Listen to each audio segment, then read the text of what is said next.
پڑھیے الصلاۃ والسلام علیک یا رسول اللہ وعلی آلک واصحابک یا حبیب اللہ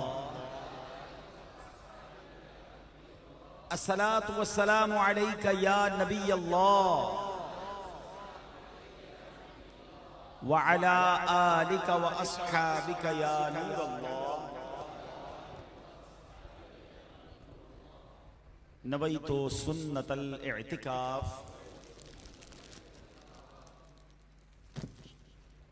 پیارے پیارے اسلامی بھائیوں، الحمدللہ عز و جل رب کریم کا جتنا شکر ادا کریں وہ کم ہے کہ اس نے آج ہمیں اپنے اور اپنے حبیب علیہ الصلوۃ والسلام کے ذکر کی اس محفل میں بیٹھنے کی سعادت بخشی ہے۔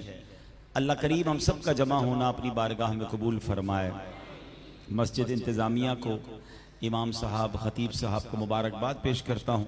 ماشاءاللہ بہت خوبصورت محفل آپ نے سجائی ہے اور بڑی تعداد میں عاشقان رسول آئے ہیں۔ اللہ آپ سب کا وقت نکال کر یہاں آنا بھی اپنے دربار میں قبول فرمائے۔ درود پاک پڑھنے کے بے شمار فضائل و برکات ہیں۔ میرے آقا مدینے والے مصطفیٰ صلی اللہ تعالیٰ علیہ وسلم کا فرمان عالی شان ہے، جس کا مضمون ہے کہ جو کوئی شخص مجھ پر ایک بار درود پاک پڑھتا ہے، اللہ کریم اس پر اپنی 10 رحمتیں نازل فرماتا ہے، اس کے 10 گناہوں کو مٹا دیتا ہے اور اس کے 10 درجات کو بلند فرماتا ہے۔ اب درود پاک ایک بار پڑھنا ہے اور اجر اتنا زیادہ ہے تو ہمیں چاہیے کہ کثرت کے ساتھ درود پاک پڑھتے رہیں۔ آئیے مل کر محبت کے ساتھ باآواز بلند درود پاک پڑھ لیں۔ صلو علی الحبیب صلی اللہ تعالی علی محمد صلی اللہ علیہ وسلم۔ آج انشاءاللہ ایک ایسی مبارک ہستی کا ذکر کرنا ہے کہ سچی بات یہ ہے کہ جب بھی ان کا ذکر کرتے ہیں تو انرجی ملنا شروع ہو جاتی ہے، جوش بڑھنے لگ جاتا ہے، ایسا لگتا ہے کہ ہم بھی بہادر بن گئے ہیں، کیونکہ ان کا نام ایک ایسا یوں سمجھے ایگزامپل ہے شجاعت کے لیے۔ میری مراد مولا کائنات مولا علی شیر خدا کرم اللہ تعالی وجہ الکریم سے ساری دنیا کے مسلمان والہانہ ان سے پیار کرتے ہیں، اور ان سے کیوں نہ ہم محبت کریں جن سے اللہ بھی محبت فرماتا ہے، اللہ کے رسول بھی محبت فرماتا ہے۔ مولا علی شیر خدا کی شان تو ایسی ہے کہ ہم ساری رات بیان کرتے رہیں، اب ہمارے پاس الفاظ ختم ہو جائیں گے، ان کا ذکر ختم نہیں ہو سکتا، مگر میں چند باتیں برکت کے لیے اور پھر ہمارے لیے میسج کیا ہے آج کے اس پروگرام میں وہ بھی حاصل کریں گے۔ ایک بار ایسا ہوا کہ مولا علی شیر خدا کرم اللہ تعالی وجہ الکریم نوافل ادا فرما رہے تھے۔ جب نوافل ادا کر رہے ہیں تو ایک محتاج غریب شخص آیا اور اس کو کچھ مدد درکار تھی، اس کو پیسے چاہیے تھے، غریب تھا۔ تو دوران نماز رکوع ہی کے عالم میں مولا علی کی چھوٹی انگلی میں ایک انگوٹھی تھی جو کچھ ڈھیلی بھی تھی، تو آپ نے اشارے سے نماز کے دوران ہی وہ انگوٹھی اسے عطا فرما دی۔ اب علماء بیٹھے ہیں، ایک طویل بحث ہے کہ عمل قلیل کیا ہوتا ہے اور عمل کثیر کیا ہوتا ہے۔ ایسا عمل کرنا کہ جس سے دور سے دیکھنے والے کو لگے کہ بندہ نماز نہیں کچھ اور کر رہا ہے تو نماز ٹوٹ جائے گی اگر کوئی ایسا عمل کرے، مگر کوئی خفیف سا عمل ایسا ہو جائے جس سے نماز کی جو حیت ہے وہ تبدیل نہ ہو تو اس سے نماز پہ اثر نہیں پڑتا۔ تو مولا علی نے عمل قلیل کے ذریعے وہ انگوٹھی اسے عطا فرما دی۔ اب کیا ہوا، اب یہ منظر نبی پاک علیہ الصلوۃ والسلام ملاحظہ فرما رہے تھے کہ مولا علی نماز پڑھنے غریب آیا اور رکوع کے عالم میں انگوٹھی دے دی۔ پیارے آقا اتنے خوش ہوئے کہ نبی پاک نے فرمایا کہ اے اللہ پاک، حضرت موسیٰ علیہ السلام نے دعا کی تھی کہ ان کے بھائی ہارون کو ان کا وزیر بنا دے، اے اللہ پاک میں دعا کرتا ہوں کہ میرے اہل بیت میں علی کو میرا وزیر بنا دے۔ اچھا، یہ نبی پاک کی دعا دینے کی دیر تھی کہ حضرت ابو ذر غفاری رضی اللہ عنہ فرماتے کہ ابھی الفاظ پورے ادا نہیں ہوئے تھے کہ جبریل امین قرآن پاک کی ایک آیت لے کر نازل ہوئے، اور وہ آیت کیا ہے، انما ولیکم اللہ ورسولہ والذین آمنوا الذین یقیمون الصلاۃ ویؤتون یؤتون الزکاۃ وہم راکعون، ترجمہ کنز العرفان، تمہارے دوست صرف اللہ اور اس کا رسول اور ایمان والے ہیں جو نماز قائم کرتے ہیں اور زکوٰۃ دیتے ہیں اور اللہ کے حضور جھکے ہوئے ہیں۔ اللہ اکبر، میرے آقا علیہ الصلوۃ والسلام کے الفاظ نکلتے ہیں، قرآن کی آیت نازل ہوتی ہے۔ اب سبحان اللہ، اس میں مولا علی کی شان دیکھیں، پہلا کیا سمجھ آ رہا ہے؟ انما ولیکم، یعنی تمہارے دوست صرف اللہ اکبر۔ پتہ چلا کہ مولا علی کو قرآن بھی ولی فرما رہا ہے۔ اب ایسے ولی ہیں کہ قرآن بھی آپ کو ولی فرما رہا ہے۔ اب ولی کے معنی کیا ہیں؟ علماء فرماتے ہیں اس آیت میں لفظ ولی کے دو معنی مراد لیے جا سکتے ہیں، مددگار یا پیارا محبوب دوست۔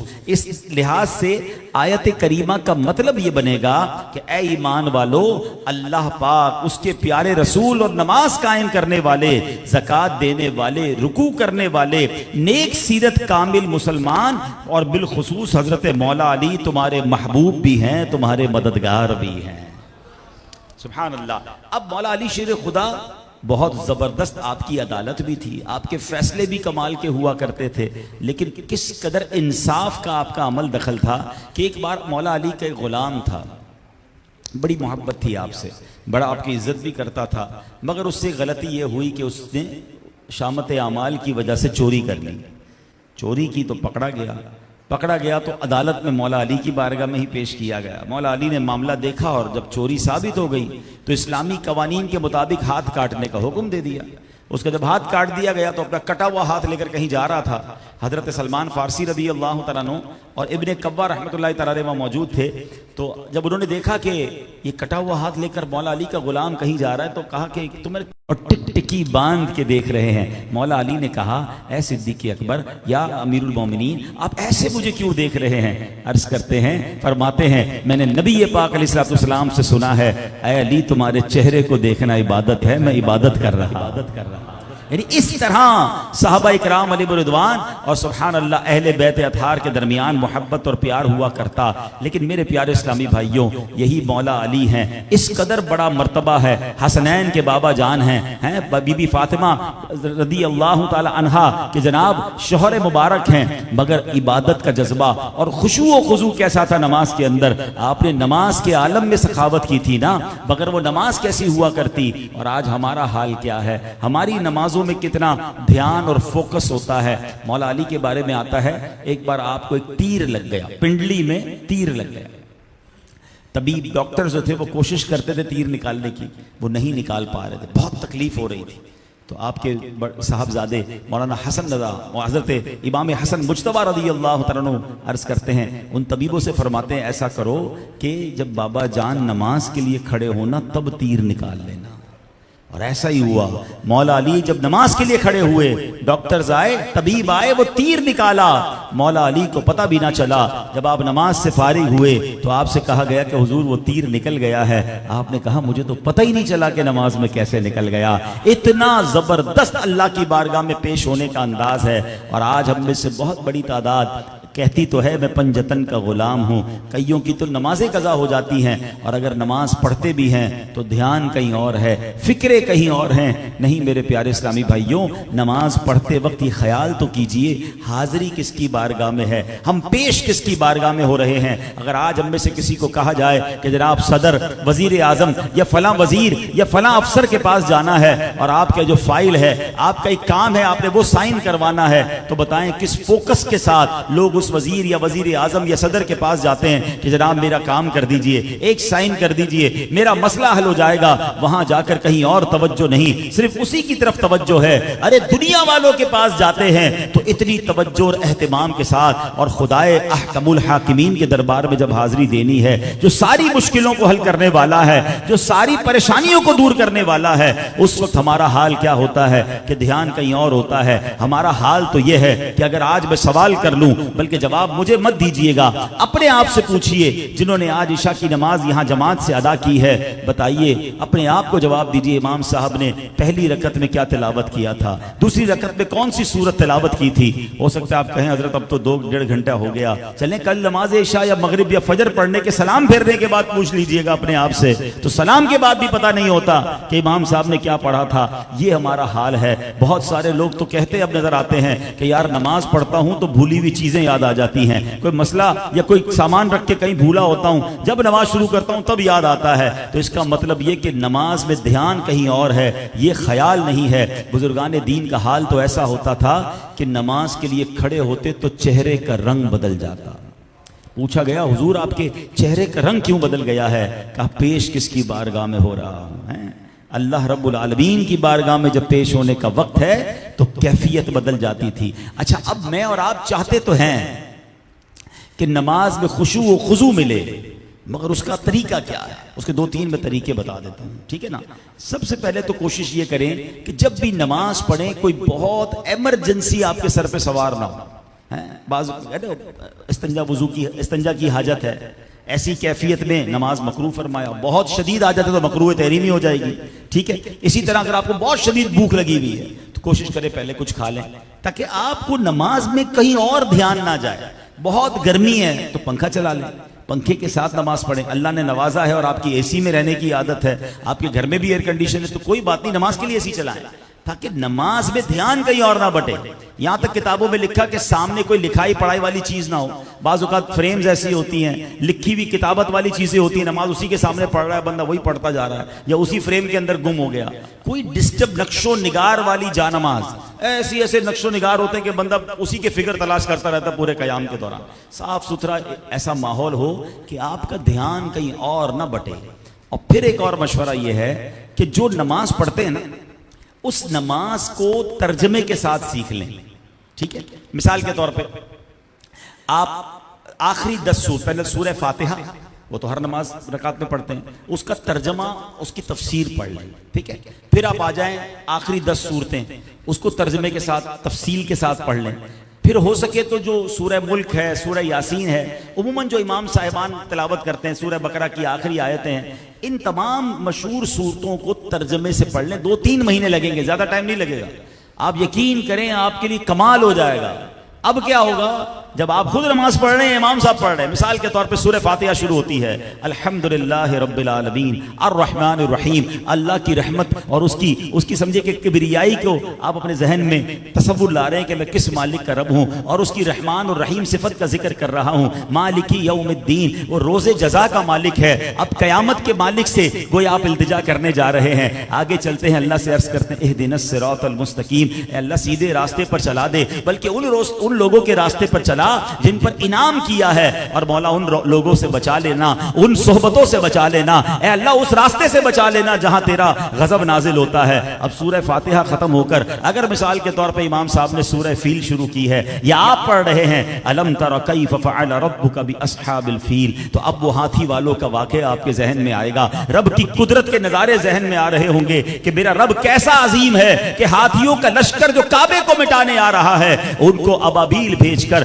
کس طرح کنکریوں کے ذریعے تباہ و برباد کر دیا۔ تو جب آپ قرآن کو سمجھ کر پڑھ رہے ہوں گے یا سن رہے ہوں گے، آپ نماز کے اندر ہوں گے، آپ کا دھیان نہیں بٹے گا، رکوع میں جائیں گے سبحان ربی العظیم، اس رب کی شان بیان کر رہا ہوں جو بڑی عظمت والا ہے، سبحان ربی الاعلی، اس رب کی شان بیان کر رہا ہوں جس کی شان بہت اعلیٰ ہے۔ اب آپ نماز کے ساتھ جب انوالو ہیں، اتحیات پڑھ رہے ہیں تو اتحیات کا معنی ذہن میں ہے، درود ابراہیمی پڑھ رہے ہیں تو درود ابراہیم کا معنی ذہن میں ہے، تو انشاءاللہ نماز کے اندر فوکس نصیب ہو جائے گا، خشوع و خضوع نصیب ہوگا، اور پھر اس کی برکتیں بھی ملنا شروع ہو جائیں گی۔ میں رب کریم سے دعا کرتا ہوں کہ اللہ کریم ہمیں خشوع و خضوع کے ساتھ بلکہ سمجھ کر نماز ادا کرنے کی توفیق عطا فرمائے۔ مولا علی کیسے سخی تھے، مولا علی کی بہادری کے تو بڑے قصے سنے ہیں، فاتح خیبر بھی ہیں، دشمن آپ کے سامنے آ کر کانپ جایا کرتا تھا، مگر آپ اللہ کی راہ میں خرچ کرنے کو اتنا پسند کرتے تھے۔ ایک بار کمال کا انداز اختیار کیا.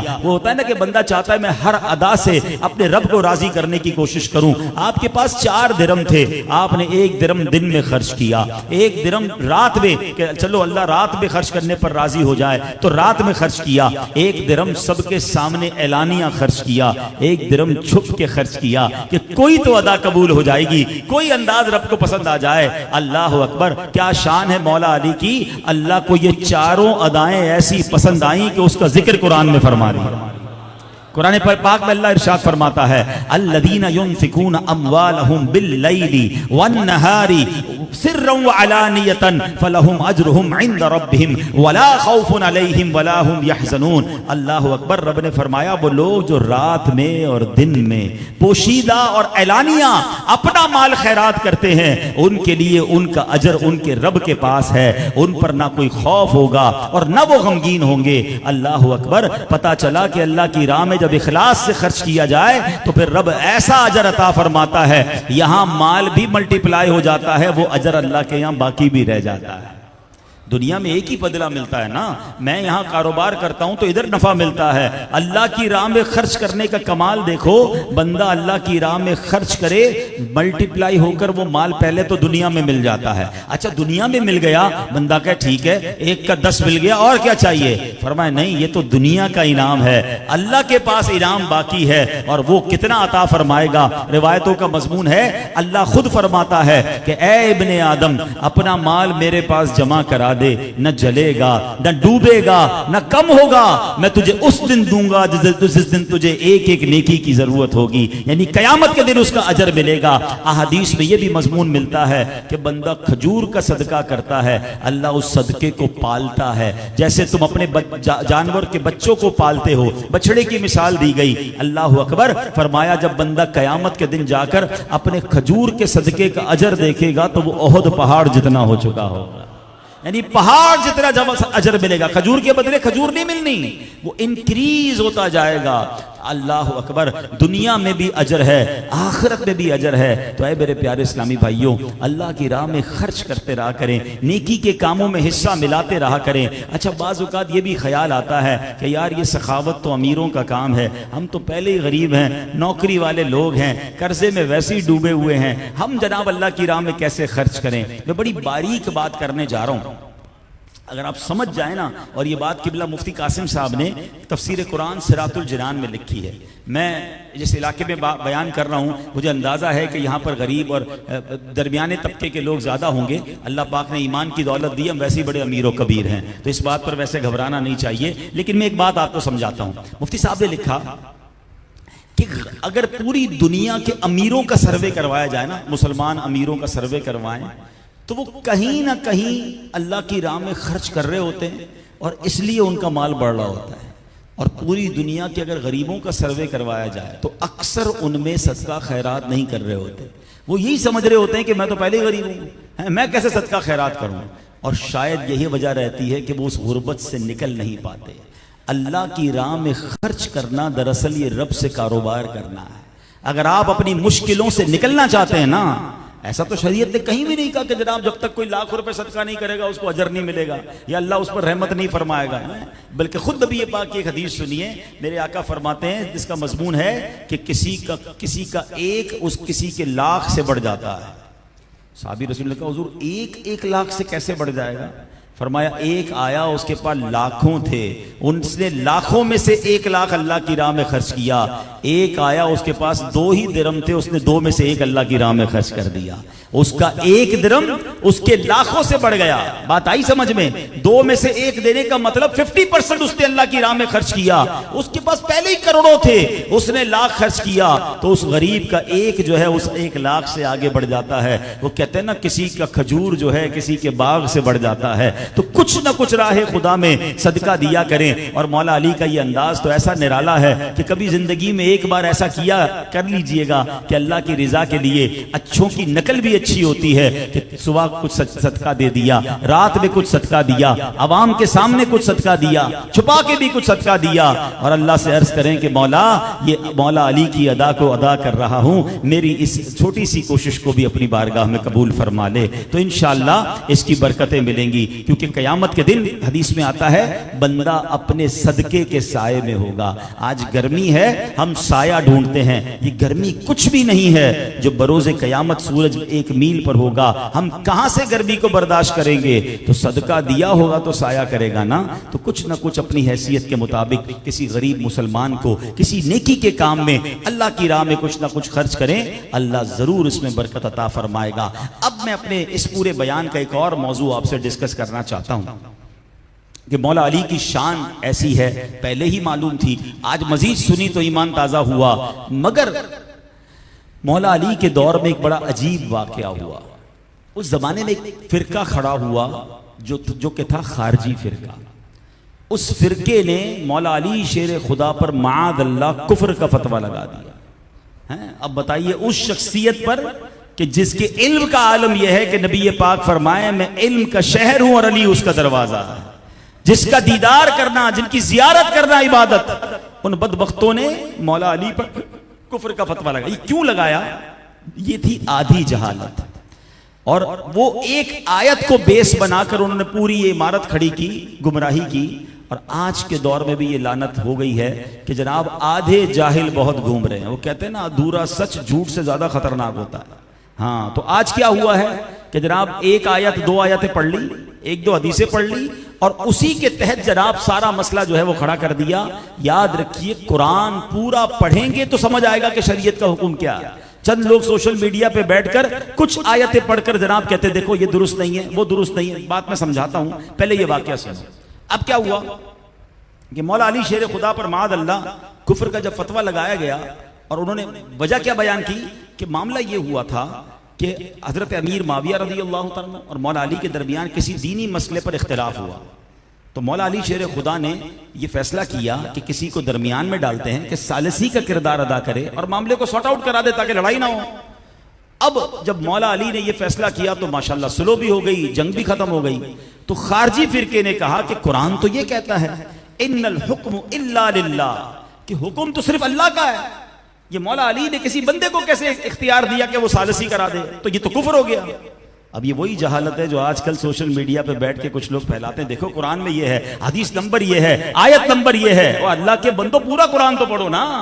اب جب مولا علی تک یہ بات پہنچی تو شیر خدا خود بہت بڑے فہم القرآن والے, آپ کا علم قرآن کے بارے میں اتنا تھا, آپ فرماتے میں سورہ فاتحہ کی تفسیر لکھنا شروع کروں تو ایک سورہ فاتحہ کی تفسیر میں 70 اونٹ جو ہے وہ اتنی کتابیں لکھ دوں کہ 70 اونٹ اس کو اٹھانے والے بن جائیں. تو پورے قرآن کا علم کیسا ہوگا؟ مگر مولا علی شیر خدا نے حضرت عبداللہ ابن عباس جو ترجمان القرآن ہیں ان کو آپ نے فرمایا کہ آپ جائیے اور جا کر ان سے بات کیجئے. حضرت عبداللہ ابن عباس جاتے ہیں, پوچھتے معاملہ کیا ہے؟ کہتے یہ معاملہ ہے مولا علی نے کیسے کسی کو ثالثی بنا لیا. قرآن کہتا ہے حکم تو صرف حکم اللہ تبارک و تعالیٰ کا ہے, حکم کوئی اور نہیں بن سکتا, فیصلہ کوئی اور نہیں کر سکتا. اللہ اکبر. اب حضرت عبداللہ ابن عباس نے ان لوگوں سے فرمایا کہ کیا آپ نے سورہ مائدہ کی آیت نمبر 95 کو نہیں پڑھا؟ اس میں کیا لکھا ہے؟ اس میں یہ لکھا ہے کہ اگر کوئی احرام میں کسی جانور کو مار دے, قتل کر دے, اب اس کو اتنی ہی رقم صدقہ دینی پڑ جائے گی. اور اگر اسے یہ معلوم نہ ہو کہ اس زمانے میں خرگوش کی یا جانور جس کو مارا ہے اس کی قیمت کتنی ہے, تو قرآن کیا کہتا ہے کہ 2 بندے مل کر فیصلہ کر لیں, اس کا جناب حکم بیان کر دیں. سبحان اللہ. یحکم بہ ذوا عدل منکم, تم میں سے 2 معتبر آدمی فیصلہ کریں. اللہ اکبر. حضرت عبداللہ ابن عباس کہتے ہیں کہ ہم 2 بندے مل کر خرگوش کی قیمت طے کریں. قرآن یہ کہتا ہے تو جانور کی قیمت زیادہ ہے, ویلیو زیادہ ہے, یا انسانوں کی ویلیو زیادہ ہے؟ وہاں صحابہ کرام میں جنگ ہونے کا خطرہ تھا. مولا علی نے فرمایا ثالثی کر کے جنگ ختم کی جائے. اللہ اکبر. تو بتاؤ پھر دونوں میں سے کیا زیادہ اہم تھا؟ جب خرگوش کی قیمت معلوم کرنے کے لیے 2 بندے مل کر فیصلہ کر سکتے ہیں تو صحابہ کرام کے درمیان اگر کوئی ڈسپیوٹ ہے تو اگر کسی کو بیچ میں ثالثی بنا لیا تو اس میں کیا حرج ہے؟ مگر کہتے ہیں نا دلیل بھی دے دو تو کچھ لوگوں کی عقل پر پردے پڑے ہوتے ہیں. ان خارجیوں نے پھر بھی ماننے سے انکار کر دیا. اللہ اکبر. پھر مولا علی کا جو انداز ہے, پھر آپ کی ذوالفقار جب باہر آتی ہے تو پھر ان کے سر بھی قلم ہوئے اور وہ واصل جہنم بھی ہوئے۔ لیکن میرے پیارے اسلامی بھائیوں، اس ایک واقعے سے جو سمجھانا مقصود ہے وہ یہ ہے کہ علم دین اگر سیکھنا ہے، علم کی بات جاننی ہے تو ہمیں ان سے جاننی ہے جن کی نظر میں پورا قرآن ہے، شریعت کے سارے احکام ہیں، تاکہ وہ ہمیں صحیح طریقے سے علم دین بتائیں۔ آج پرابلم یہ ہے کہ جناب جس کی چاہے اس کی باتیں سن کر ہمارے اپنے لوگ کنفیوز ہو جاتے ہیں، کہتے وہ بھی تو قرآن بیان کر رہا ہے، وہ بھی تو حدیث نمبر بتا رہا ہے، ارے جناب پھر اس کے بعد تو ایسا کرنا درست نہیں ہے، ایسا کرنا حرام ہو گیا۔ اللہ اکبر، ایک تو ہم نے خود علم دین سیکھا نہیں اور علماء کے ساتھ بھی مربوط نہ رہے، تو ایسے لوگ کنفیوز کر دیتے ہیں۔ تو یاد رکھیے اے میرے پیارے اسلامی بھائیوں، ہمیں ان لوگوں سے بچنا ہے، اور ہمیں علم دین اگر سیکھنا ہے تو ہمیں اللہ والوں سے، نیک علماء سے، عاشقان رسول علماء سے سننا ہے۔ حضرت بی بی عائشہ صدیقہ رضی اللہ تعالیٰ عنہ فرماتی ہیں، حجۃ الوداع کا موقع ہے، نبی پاک واپس تشریف لا رہے ہیں حج کے بعد، اب پیارے آقا بڑے افسردہ ہیں اور آنسو آنکھوں سے آنے لگے۔ بی بی عائشہ فرماتی نبی پاک آنسو بہا رہے تھے، ان کو دیکھ کر میں بھی رونے لگی۔ اب معاملہ یہ ہوا کہ پیارے آقا اپنی والدہ کی قبر پر گئے، بی بی آمنہ رضی اللہ تعالیٰ عنہ، کچھ دیر بعد آئے تو مسکرانے لگے۔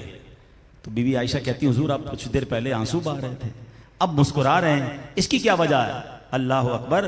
تو نبی پاک علیہ الصلوۃ والسلام نے فرمایا میں نے اللہ کی بارگاہ میں دعا کی کہ یا اللہ میری امی جان کو زندہ کر دے۔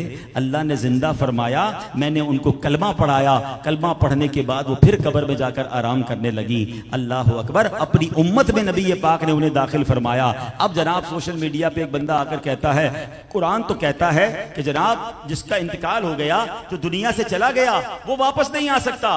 اللہ اکبر، اور یہی بات میں آج آپ کو سمجھانا چاہ رہا ہوں۔ قرآن کی کون سی آیت پیش کرتے ہیں؟ وَحَرَامٌ عَلَىٰ قَرْيَةٍ أَهْلَكْنَاهَا أَنَّهُمْ لَا يَرْجِعُونَ، اور جس بستی کو ہم نے ہلاک کر دیا اس پر حرام ہے کہ لوٹ کر نہ آئیں۔ تو اللہ اکبر، کہتے دنیا سے کوئی چلا گیا تو وہ کیسے آ سکتا ہے؟ اب ایک آیت پیش کرے تو ہم بھی کہیں ہاں بھائی جو مر گیا وہ تو واپس نہیں آ سکتا، لیکن اگر قرآن مجید فرقان حمید کو پڑھا جائے تو سورہ بقرہ کو پڑھیں۔ سورہ بقرہ کو سورہ بقرہ کیوں کہتے ہیں؟ تفسیر پڑھیں گے تو سمجھ آئے گا نا، یہ گائے کا واقعہ ہے، اور قرآن خود کہتا ہے کہ گائے کا مخصوص گوشت جو ہے اس مر جانے والے پر مارو تو وہ زندہ ہو جائے گا۔ ارے مرنے والے کے زندہ ہونے کا واقعہ تو قرآن سورہ بقرہ میں بیان کر رہا ہے۔ اب آئیے اسی سورہ بقرہ میں دوسرے پارے میں حضرت حزقیل علیہ السلام کی قوم کا واقعہ موجود ہے کہ جہاں 70,000 لوگ اللہ کا عذاب آیا اور مر گئے، حضرت حزقیل نے دعا کی کہ اے اللہ انہیں میری قوم کو زندہ فرما دے۔ قرآن میں کیا لکھا ہے؟ قرآن میں کیا بیان ہوا؟ فقال لهم الله موتوا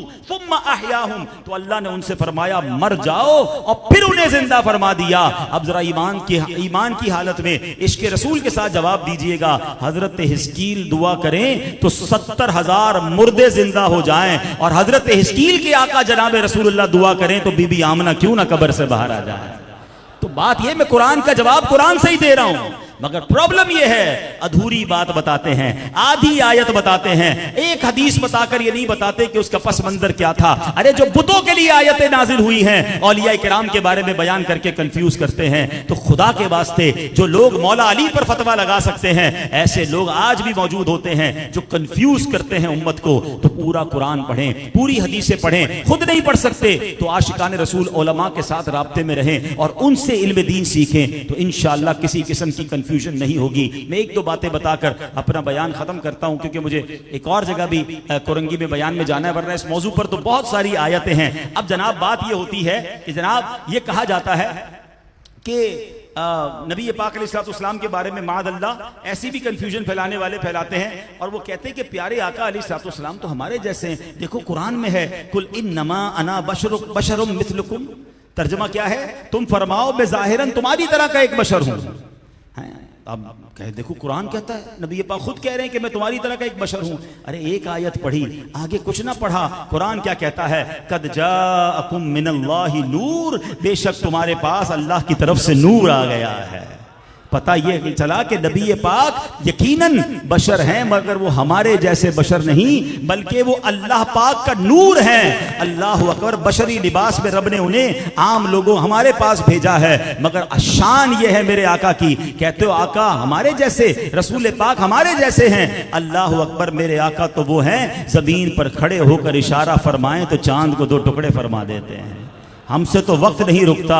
مولا علی نبی پاک کی بارگاہ میں آتے ہیں, حضور عصر کی نماز چلی گئی ہے, آقا ہاتھ اٹھائیں تو سورج کو واپس پلٹا دیں. اعلیٰ حضرت کہتے ہیں نا, اشارے سے چاند چیر دیا, چھپے ہوئے خور کو پھیر دیا, گئے ہوئے دن کو اثر کیا, یہ تاب و تواں تمہارے لیے. تو ایسی شان والے آقا ہیں. بات یہ ہے کہ ایک آیت بتا کر جناب کہتے کہ آپ یہ کیوں کہتے ہیں, لیکن اگر پورا قرآن پڑھیں تو سمجھ آئے گا کہ نبی پاک کی شان تو کیسے قرآن میں بیان ہوئی ہے. تو بہرحال اللہ ہمیں عاشقان رسول علماء کی صحبت نصیب فرمائے, صحیح معنوں میں علم دین سیکھنے والا بنائے. اب آخر میں ایک بات کہہ دوں کہ جب قرآن کہتا ہے تمہارے پاس نور آ گیا, آپ کو معلوم ہے کہ اب انشاءاللہ اس بار جو ربیع الاول آ رہا ہے وہ انشاءاللہ عز و جل نبی پاک کا 1500 سالہ جشن ولادت ہے.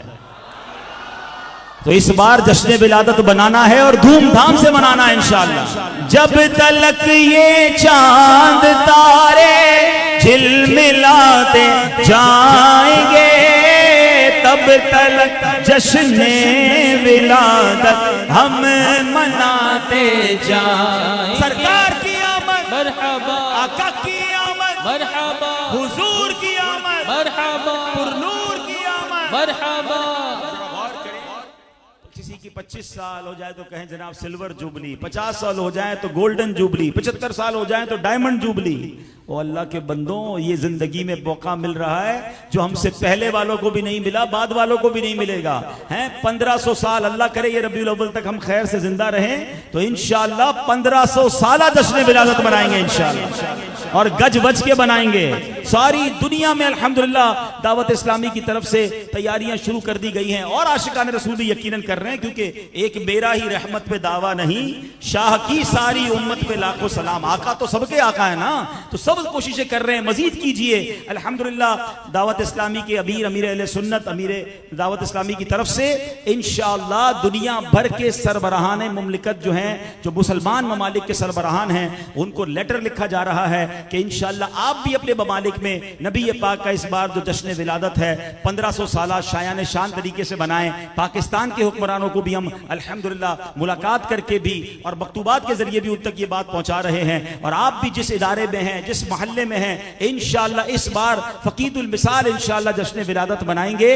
اور ہاں کچھ لوگ پھر آئیں گے اس میں آپ کو کنفیوز کرنے, تو جن کو پرابلم ہے ان کو پرابلم ہوتی رہے, اور پرابلم پتہ ہے کس کو ہے؟ مفتی احمد یار خان نعیمی صاحب سے پوچھیں, وہ کہتے ہیں نثار تیری چہل پہل پر ہزاروں عیدیں ربیع الاول, نثار